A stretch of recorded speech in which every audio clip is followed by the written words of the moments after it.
Pilu, longsor di Ponpes Yaspida Sukabumi sebabkan 4 santri meninggal, sempat teriak minta tolong. 4 orang santri meninggal dunia setelah tertimpa longsor di Kompleks Yayasan Pondok Pesantren Terpadu Darus Syifa Al-Fitroh, Yaspida Parungsaya, Desa Cipetir, Kecamatan Kadudampit, Kabupaten Sukabumi, Jawa Barat.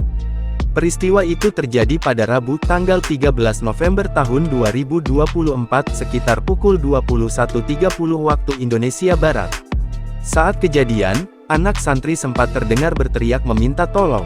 Data diperoleh tribunjabar.id, 4 orang santri yang meninggal dunia diantaranya MF 14 tahun, MDA kelas 8, MAR 14 tahun, dan MRR 14 tahun. Longsor ini pun tidak hanya mengakibatkan 4 orang meninggal dunia, ada juga 5 orang santri luka-luka.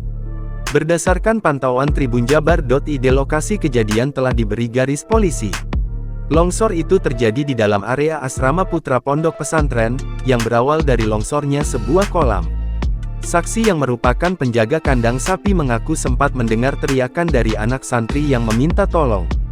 Kemudian, penjaga sapi itu meminta bantuan kepada santri lainnya untuk mengevakuasi para korban yang tertimpa dinding pematang kolam yang roboh. Pihak kepolisian pun terlihat sudah mendatangi lokasi bencana longsor tersebut. 5 santri yang mengalami luka-luka dan 4 santri meninggal dunia itu dibawa ke Rumah Sakit Setukpa Polri Kota Sukabumi.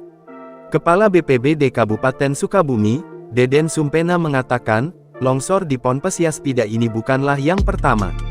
Sebelumnya, kata Deden, sempat terjadi longsor pada tanggal 5 November tahun 2024. Sekretaris Yayasan Yaspida, Rahmat Adi Kusomo menyatakan bahwa pihaknya telah mengimbau para santri untuk tidak beraktivitas di area lokasi longsor yang terjadi pada tanggal 5 November tahun 2024. Rahmat menjelaskan, para santri sedang melakukan pengajian rutin ketika peristiwa longsor terjadi.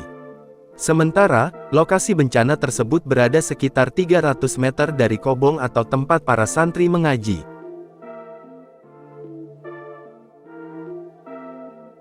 Download Tribun X sekarang, menghadirkan lokal menjadi Indonesia.